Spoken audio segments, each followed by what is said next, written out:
Now, I know I said I would not buy any more watercolors anytime soon after that huge Schminke Horridem 54 pan set extravaganza. I know that, okay? That was so good, by the way.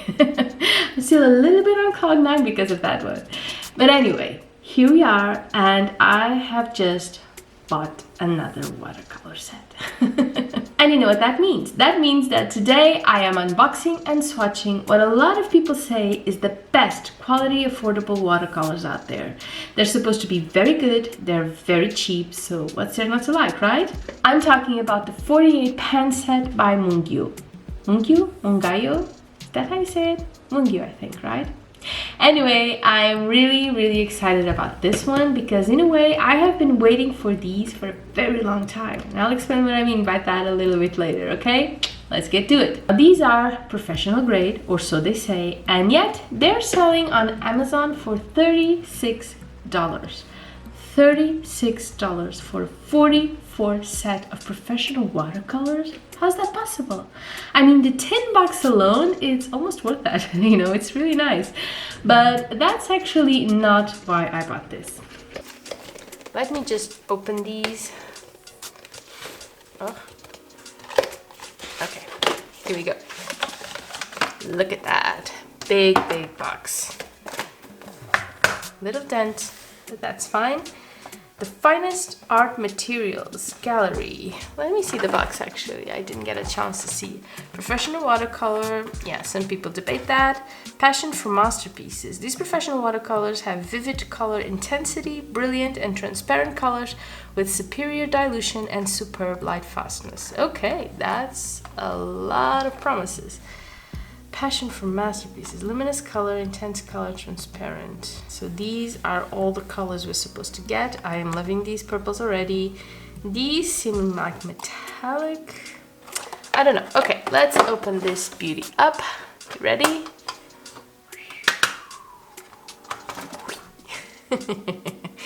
Look at that. It looks like a chocolate case, really. Let's see if I can get this off.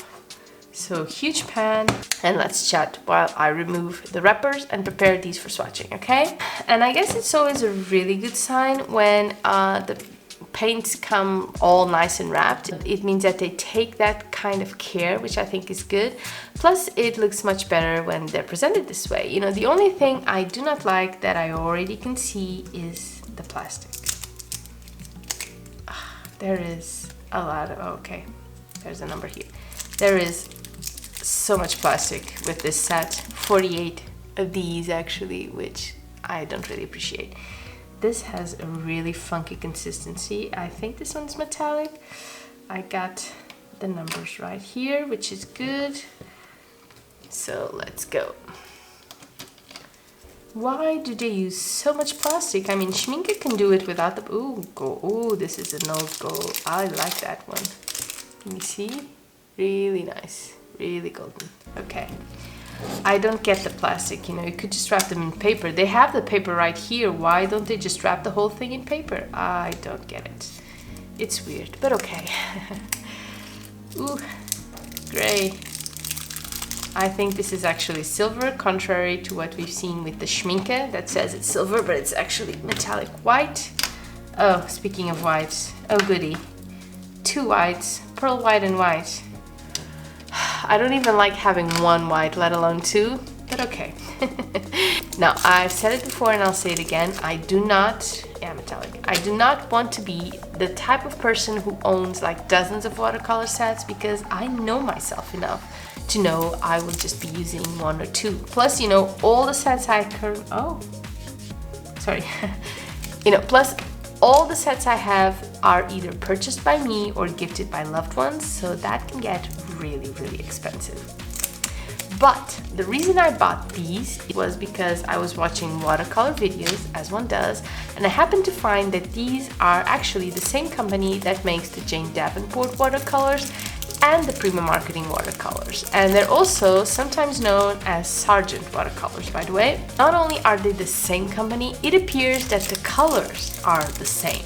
And I have to confess, you know, Jane Davenport and Prima watercolors have fascinated me ever since I started painting with watercolors. Since before I started painting with watercolors, really, and I was just watching the videos of how to do it and trying to come up with the courage to start. Actually, the very first watercolor video I watched was about those brands of watercolors, and I don't know, there's just something about their color selection that really appeals to me a lot. But I have since bought a Kuretake Gansai Tambi 36 set, I think, so a big one, and a Schminke Academy set that was offered to me, and the Winsor & Newton set, and now the huge Schminke Horadam set.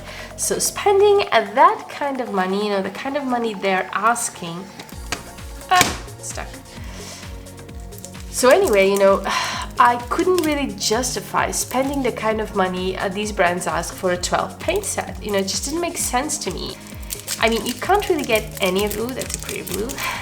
You can't really get any of them for under $20 unless they're on sale. And I know they just aren't as good as the ones I own.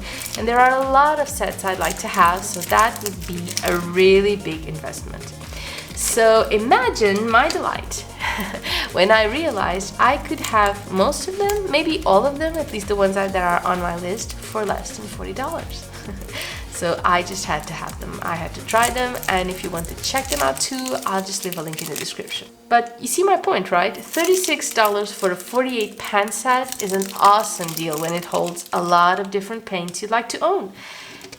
You know, I just didn't see how I could pass up on that opportunity.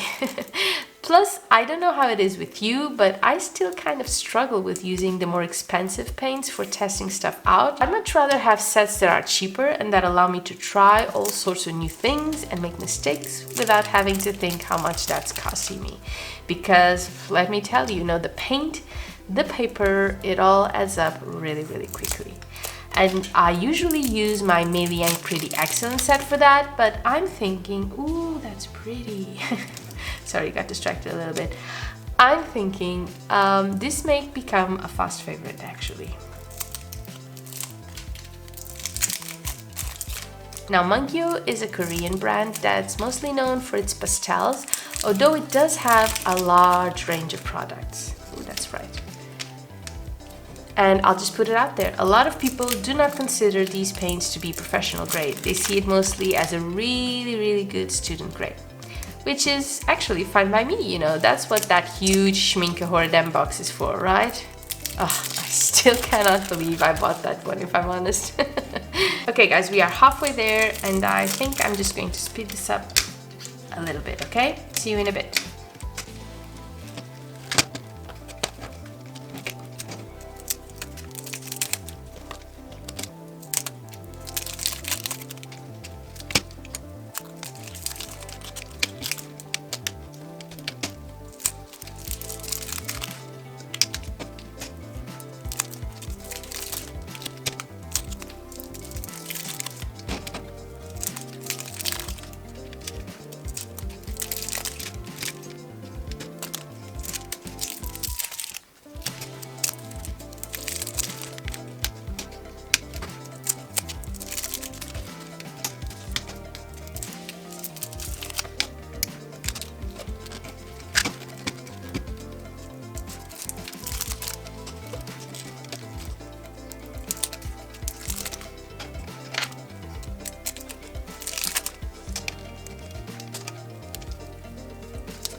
Okay, so what can I say about these? First, this is a really, really weird consistency, but we'll just have to see. Some are cracked, some are bubbly.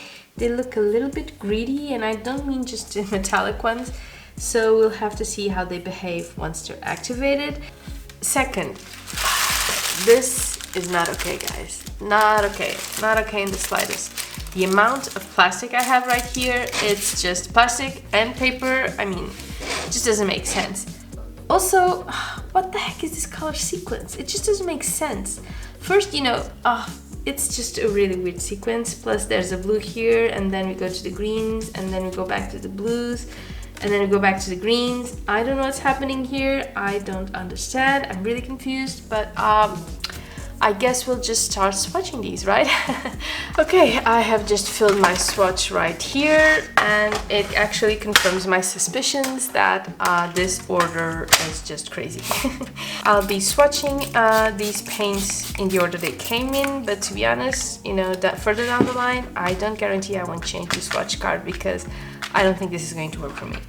Another thing that's not working for me is this huge palette right here. So I'm just going to remove it. Still gonna use it, but I'll just make sure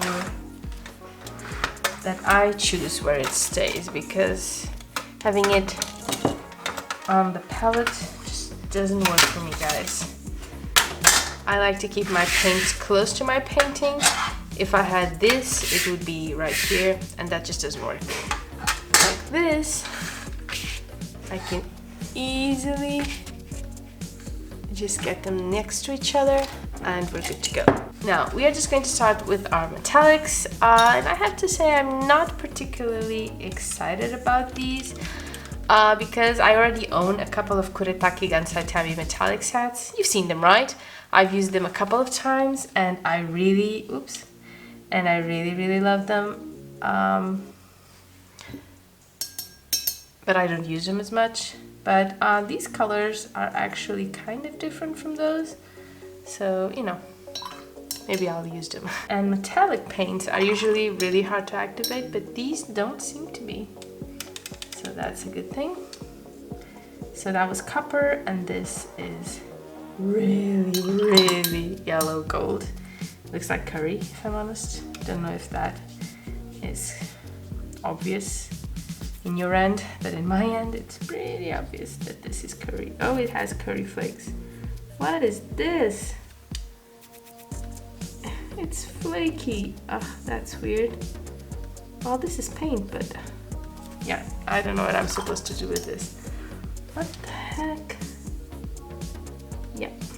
So yeah, the paint is all coming in flakes, which is weird.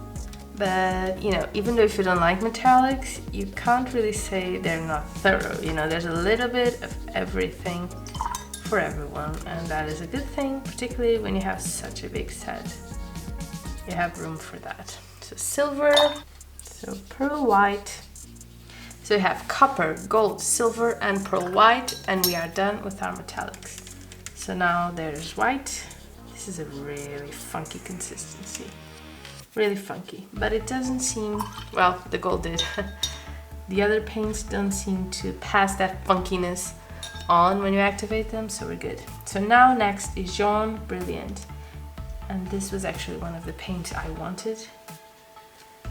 It reminds me that skin tone. Naples Yellow. Why Naples Yellow is here, I have no idea. The reason why some people don't consider this to be professional grade is because they use odd pigment mixes for some of the colors, and it affects their light fastness, you know, the light fastness of their paints, regardless of what they say in the box, okay? And what that means is they're great for sketching and keeping in drawers, but not so great for sun exposure, which professional artists tend to dislike. You know, when the painting you've worked on so hard just fades after a couple of days exposed to sunlight. It can be really annoying. But if that isn't an issue for you because you either protect your work or don't intend on putting it up on walls, then it's not a problem at all. So next we have Yellow Ochre. Yellow Ochre. Okay, next is Raw Umber, and again, this is not where this is supposed to be for all my sets, and I've been through a few. It's at the bottom of the set, not at the beginning. French Gray, okay. Kind of feels like I should just move it around, but even then, you know, the pink is first, and it's not. I don't know what to tell you. Indigo, ooh, that's my favorite. Ooh, look at that. But again, not in the blues. It's near the blacks and the grays. What's up with that? So confusing. And black. Why? I don't know. That's just what it is. You know what? I have been hearing a lot about how murky the water gets when you're cleaning your brushes using this paint, but mine aren't, not really. I mean, you know, I've had black, gray, indigo, and it's looking kind of nice. So maybe they changed their composition, which would be really cool, but I'm liking this so far. Now, another thing I've heard mentioned is that the color names they gave their paints don't really match their composition, meaning that for people who know a lot about pigments and the pigments that make up certain colors, the pigment combination they use for most of these colors just aren't the traditional ones. Like indigo is supposed to be made of certain pigment combinations, and this indigo has a different composition. The same with Viridian, Cerulean Blue. In fact, I think it's most of them from what I've read. And if you want to know all about that, there's a video I watched by Elisabetta. You can watch and learn all about it, okay? I'll just leave a link for you in the description so you can take a look. But again, for me, as long as I like the colors, this isn't a problem at all. And to be honest, from what I'm seeing here, I don't know if they didn't change the composition of these. I'll have to check that out because these are looking pretty great so far. You know, not very chalky at all, quite transparent, except for the one, you know, Jaune Brilliant and Maple Yellow. You know, granted, they're supposed to be kind of opaque, but I am very much liking these so far, and I'm very happy with my purchase. Regarding the weird texture, for sure, it does not affect the look of the paints when you paint them at all. These wet like a dream. They're kind of creamy. They don't need a lot of water, but they don't get really weird if you use a lot of water, and I have that problem often. You know, Schminke has that problem, or I have that problem with Schminke a lot. I use too much water and it does not like that. But for these, they're looking pretty great. Sap green.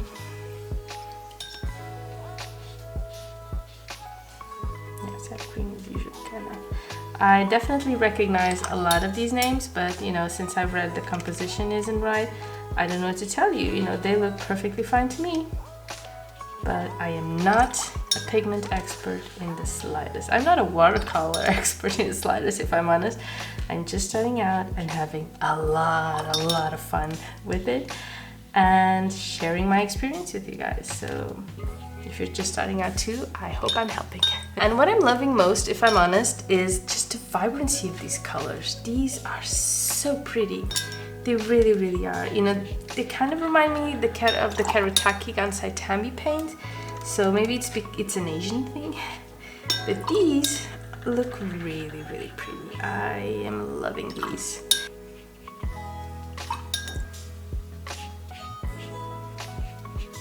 Yeah, these are definitely giving me Kuretake Gansai Tambi vibes, except they behave more like watercolors, I guess.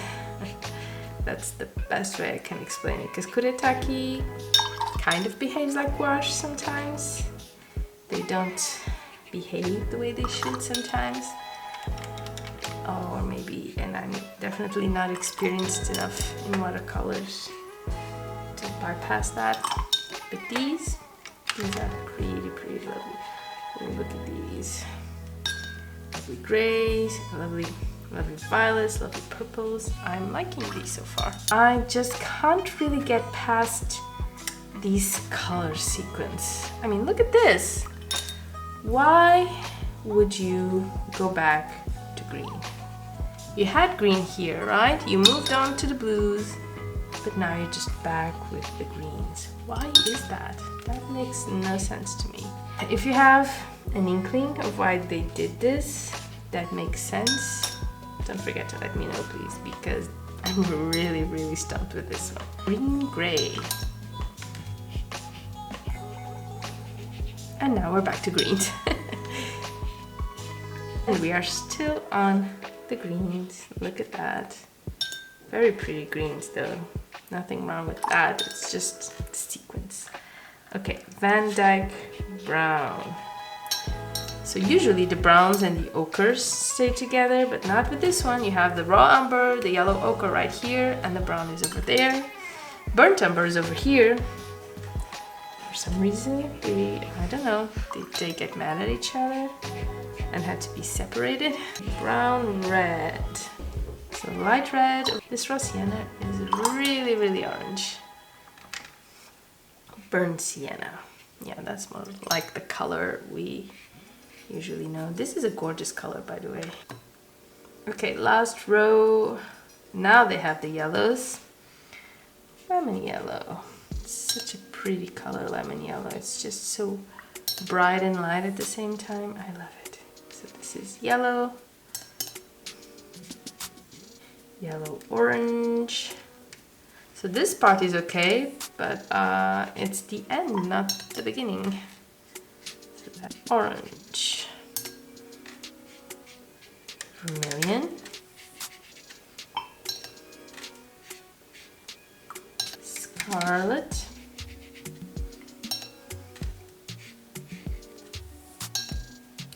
Permanent red.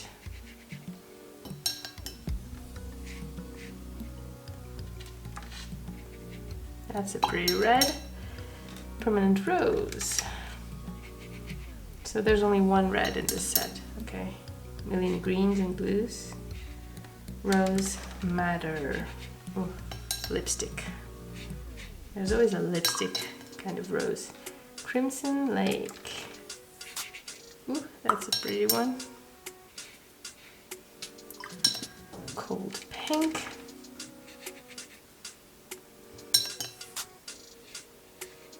And opera, or opera rose. I don't know why they called it opera. Opera rose. Really fluorescent. Okay, we've got our swatches right here. We'll just wait for them to dry a little bit. Lovely colors. I can definitely see some of the paints I wanted from the Prima marketing sets, like the classics and the tropical sets. Also the Jane Davenport neutral sets, which I really, really wanted because of all those skin tones. So happy that I got all of these in just one set. Now let's do something with them. Okay guys, same video, different day, obviously, and here's what happened. As I was editing this video, I just wasn't happy with it at all. I wasn't happy with the color sequence. As I told you, I did not expect I honestly did not expect for it to bother me so much. Plus, you know, I had painted the Chinese magnolia. I have it right here, and I just didn't like it. I mean, it's cute, but these paints can do so much better. Here's what I think actually had a big influence in that. You know, since I recorded the video, I have been using them a lot. I have been drawing all kinds of things, you know, in my sketchbook, and oh, sorry, this is backwards. And you know, I can see the potential in them, and they could do so much more than what I painted that first day. They are awesome, they're vibrant, they just have so much more potential than what I did. So I took a little break, stepped away from it, and now I've returned to finish our video. So of course, the first thing I did was to change the color sequence. So this was the one we had originally, you know, the one that came with our set. And this is the one we have now. So this swatch card right here. So this is the setting I'm used to, you know, white, yellow, orange, red, pink, purple, blue, green, ochres, browns, gray, black, and then a couple of metallic colors. So this for me makes so much sense. I have been using them as they are right here, you know, for a while now, and I love them. So let's just rewind the whole thing. Let's paint our Chinese magnolia all over again with the full potential of what I know these paints can give us. Okay, let's do it.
Well guys, I don't know about you, but I definitely prefer this little version right here. And here we go, beautiful Chinese magnolias painted with our 48 Mungyo watercolor set.